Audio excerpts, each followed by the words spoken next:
So, I'm sorry. Did I not mention I was recording 8 times? My bad. Okay.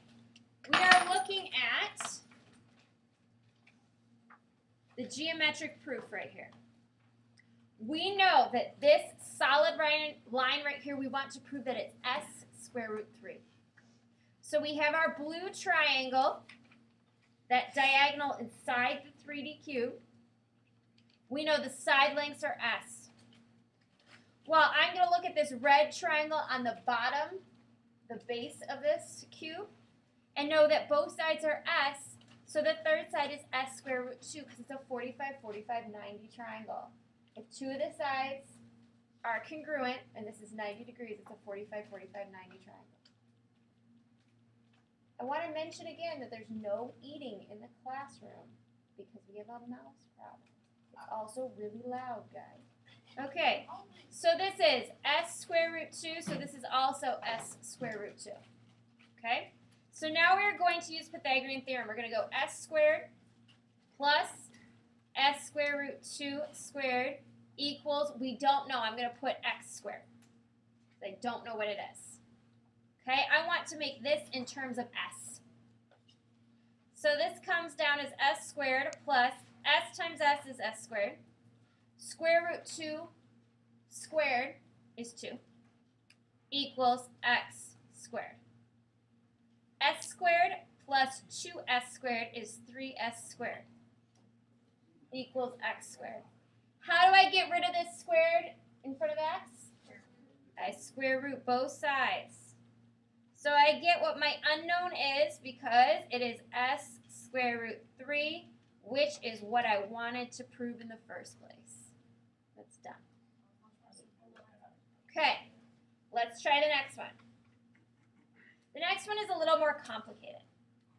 Okay, we want to prove my height of my tetrahedron is 1/3 s square root 6. Okay. I can use this right triangle right here. Okay. I only know this side, outsides are s. Okay. I want to prove that this is 1/3 s square root 6. We're going to do this a little bit backwards. We're going to assume this is the answer, and we're going to prove what this is. Okay. This is a different way. This is kind of like an indirect proof. You're assuming that the answer is already right, and you're working backwards to do it. Okay?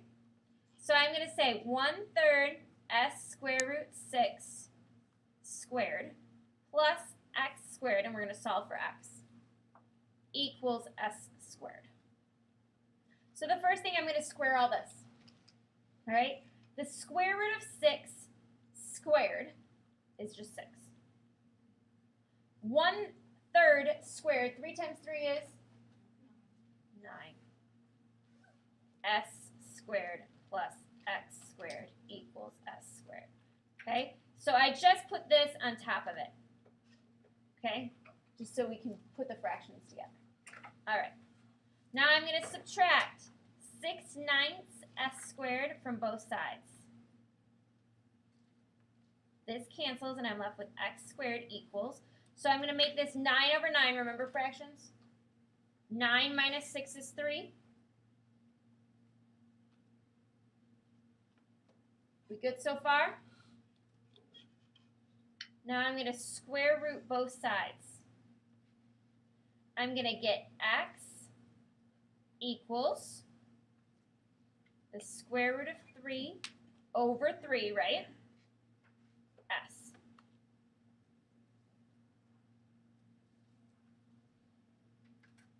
Okay, now I'm going to plug this in just to double check to see if this works.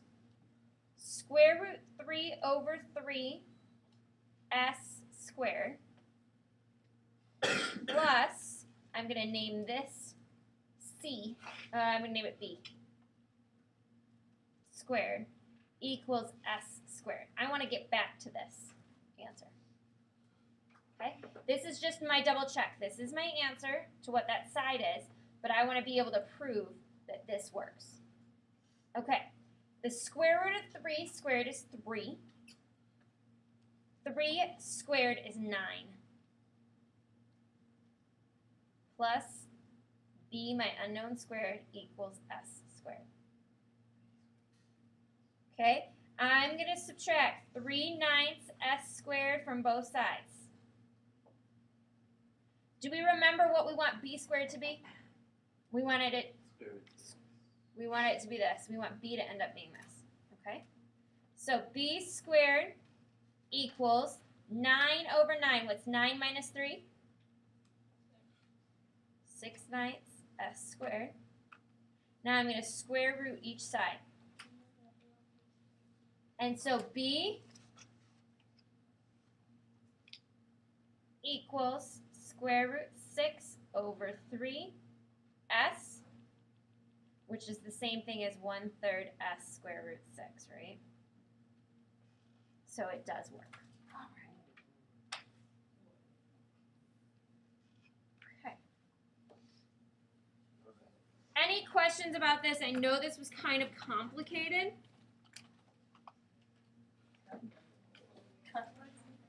Kind of complicated. Working indirectly, I think, is a hard thought. It's a hard thought to get around, because it's really working very backwards.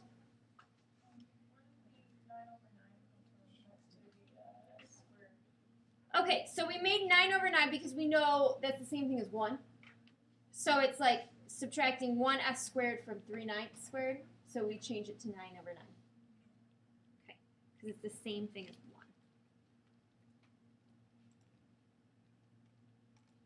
Okay. All right, guys. I'm going to move on to today's lesson.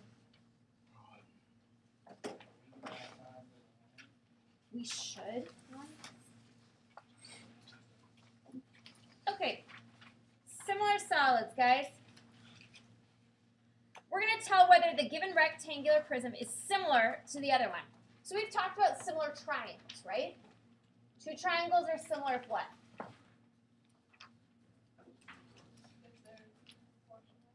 Right, so if this is 3, 3, and 3, and this is 6, 6, and 6, these two equilateral triangles, those are similar, right? This is just half of this. Okay, so that means all 3, length, width, and height, need to give me the same fraction. Okay, so if I put 4 on top from this right here, what am I going to put on the bottom? 2. If I put 8 on top from right here, what am I going to put on the bottom? 4. If I put 2 on top, what am I going to put on the bottom? 2. Do those all match? 4/2 gives me 2. 8/4 gives me 2, but 2/2 gives me 1. So we say not similar. Do you have to write that 2 equals 2 equals 1? Or No, if you can see it, I just wanted to make sure you can see it. All right.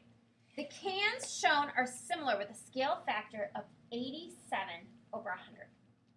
Okay? The surface area of this little one is 51.84 inches squared, and the volume is 28.27 inches cubed. We want to find the surface area and volume of this bigger can. Okay? So, first, we're going to say, this is important to know, that if length A/B, if we want to find surface area, it becomes A squared over B squared, and volume becomes A cubed over B cubed. Okay? So the first thing we're going to do is say 87/100. We're going to have to square both of those to find surface area, and we're going to have to cube both of those to find volume. Okay? So 87 squared is 7,569 over 10,000. Okay? And notice that the little one is on the bottom, right? 87 is smaller than 100, so I know it has to be talking about the small one. So I'm going to put the small surface area on top, and I'm just going to put x on the bottom. And then what do you guys think I'm going to do next?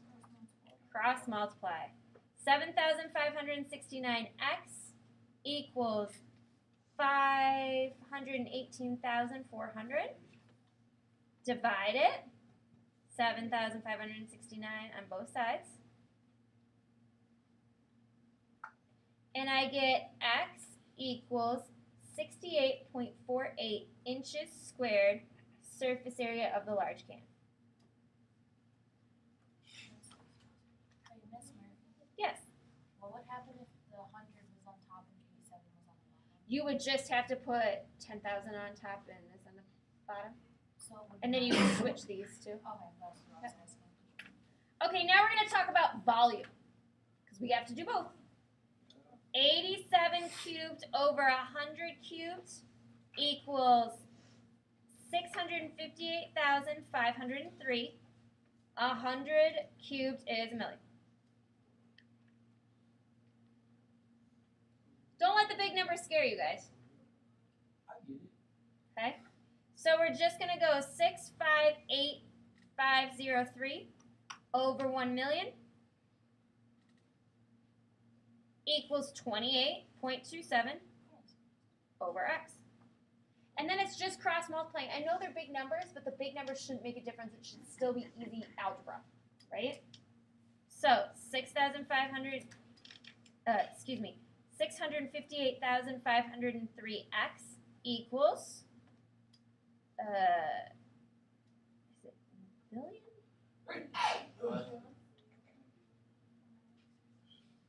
One, two, three. So it's 28,270,000, and then we divide.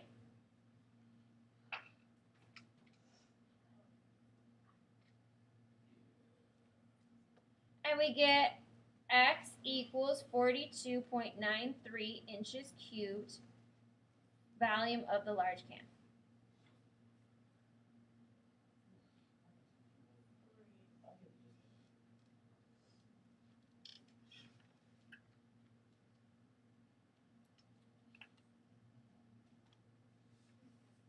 So, yes. Why did you put 87 over cube over 100 on the second one? So why did I write it right here? No, the over. This? Because we're doing volume, and volume's cubed. Area squared, volume cubed. It's important to remember, volume's 3D, right? So it makes sense that if they tell me the scale factor, they're just telling me of like a length. And so if I want to find area, I square it. If I want to find volume, I cube it. All right. These pyramids are similar. P has a volume of 1,000 cubic inches, and the period Q has a volume of 216 cubic inches. Find the scale factor. So I'm going to take the big one over the little one just to be different. How do you think I would find the scale factor of this?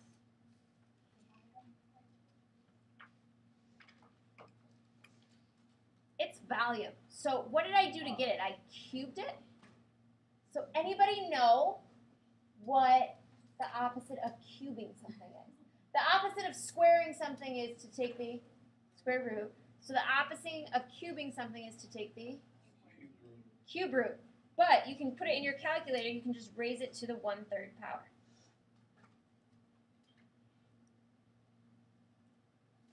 Okay? And we're going to get 10 over 6, which is the scale factor. Yep. So if this was surface area instead of volume, I wouldn't take it to the 1/3 power. I would just do what again? Square root. Square root it. Okay? All right. Okay, that's actually. It should be pretty straightforward, I hope. All right, your homework for tonight. You have most of the hour to work on it. Let's talk about each part. Are the two figures similar? If so, state the scale factor. This is just like example number 1. Some of them will actually work. Then you write the scale factor. You just take one length over the other length. For example, like 40 over 8, reduce it to the lowest common denominator. Okay?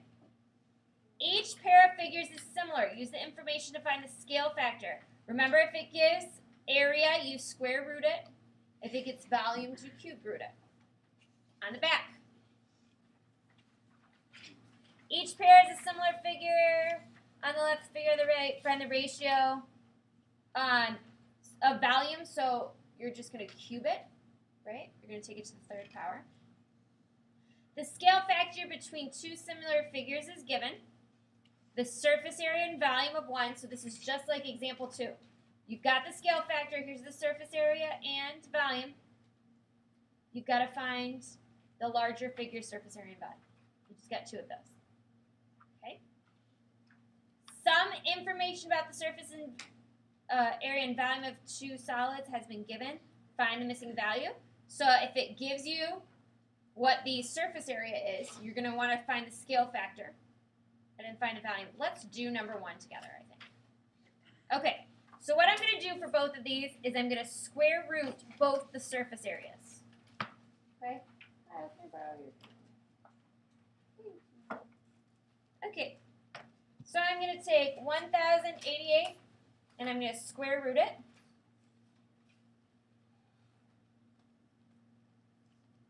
And I'm going to get 32.9 over, I'm going to square root 425.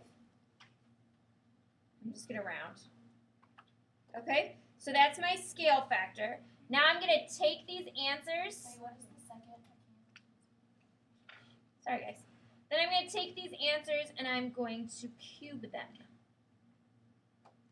Okay.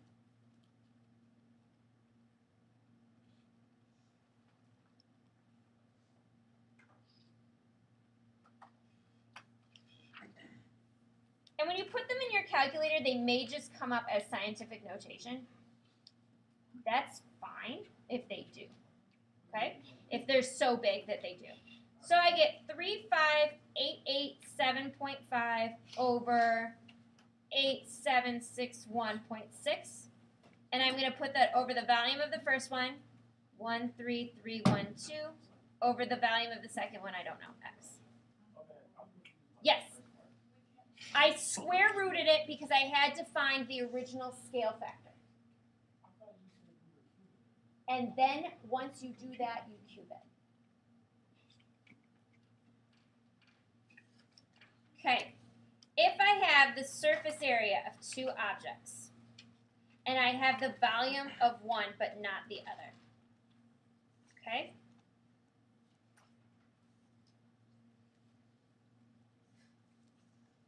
And the volume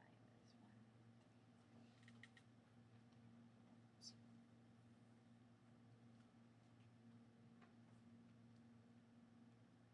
1. Remember, A and B are the original scale factor. To get to area, surface area, I have to square it. To get to volume, I cube my original. In this case, I don't know my original. So the first thing I do is find my original A and B. So I square root the top and the bottom. I get 32.9 approximately over 20.6. This is my A and B now. Once I have that, now I'm going to use it to find volume, so I'm going to cube the top and bottom. Better? Yeah, I went too fast. As usual, right, guys? Okay, so I get 35,887.5 and 8,761.6. Okay, so I'm going to take those.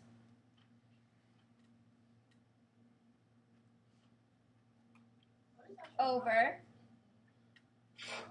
and I'm going to take the volume, 13,312, over x. And now I can actually do my cross multiplying part. Okay?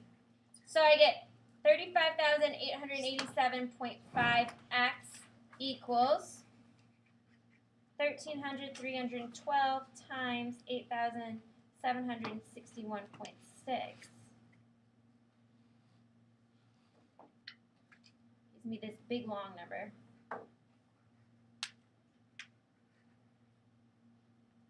And I'm going to divide it by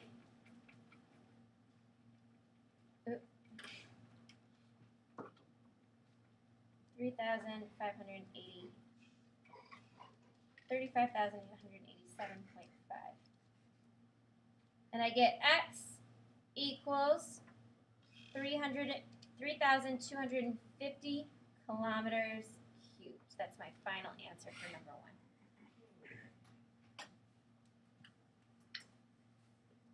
Okay? So these last ones are the ones that have the most steps. There's just 4 of them. I did 1 of them for you. These are the ones that are going to take the longest. Okay? But I will leave this up here, but I am going to stop recording in just a second unless there are any other questions.